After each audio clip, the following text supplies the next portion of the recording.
Hey guys, Randy with Pete's RV TV here today. Another Airstream quick tip segment for you. So today I want to talk a little bit about Airstream Doors.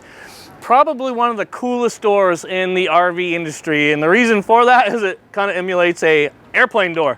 So I've actually met the gentleman at the Airstream factory that puts these doors together, and it does take him just about all day to build one door for one coach. So it's a pretty neat process, and again, a very unique door. Being said that it is a unique door, we need to not think of it as a regular RV door. So these work a little bit different, and I'm going to go over the operation with you. When I do an Airstream orientation or I explain to a customer how to use one of their doors, I'm going to talk about the double click, the Airstream double door click. And that is, again, because they're using mechanics much like the car world rather than a typical RV door latch. So the door latch on an Airstream is a lot different than our typical RV latch.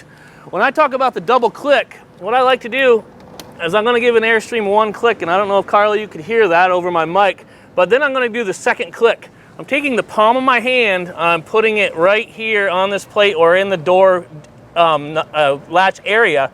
The reason I'm doing that is if I force up here or force down here, I may cause a dent in the door, not anything that I want to do. Plus the latch mechanism is right in this area too, and again, that's where I want to put pressure. Now when we have an RV door, RV doors have a little bend to them, as the Airstream does, just because of the shape of the unit. But more so we seal the top and the bottom. So we want the top and the bottom to kind of contact the frame first, and then we're going to double latch the Airstream to get our seal. So when we talk about the double latch, I'm going to do it one more time. We'll get the first click, and then we're going to go with the second click. That gives me a good positive seal on that door. Now what I want to do for transport after we've done that is I want to deadbolt the door. So I want to take this and turn that. And that ensures to me that that door is not going to open up going down the road no matter what bump I hit, especially with a suicide door like this one here that hinges on the left side, where if the wind caught it, it would create some damage going down the road. So we want to make sure that we do deadbolt that door. Another thing I recommend when we're doing an Airstream door and we unlock it is keys. Do not leave them in the lock like I do at home when I open up my door. Reason being, that key protrudes out there and it will dent the side of your unit. So when I do an Airstream lock, I take the key, I cup the rest of the keys in my hand so I don't scratch anything around it. I put it in the holder and then I turn it appropriately. Now with any RV lock, we need to lubricate them on occasion. There is white metal in these tumblers that does get dried out over use, especially with the hot and cold that we have in the winter months.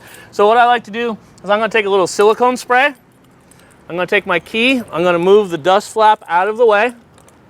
And I'm going to insert my red hose, and I'm just going to give it a little spray. Then I'm going to insert the key, and I'm going to pull the key out many times. And what I'm doing right now is working the silicone through the tumblers of the lock.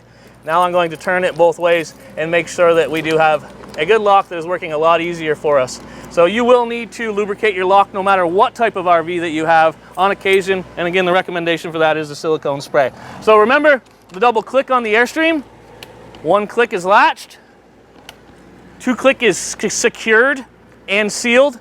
And then for transport, we're going to turn our deadbolt and lock the deadbolt for transport.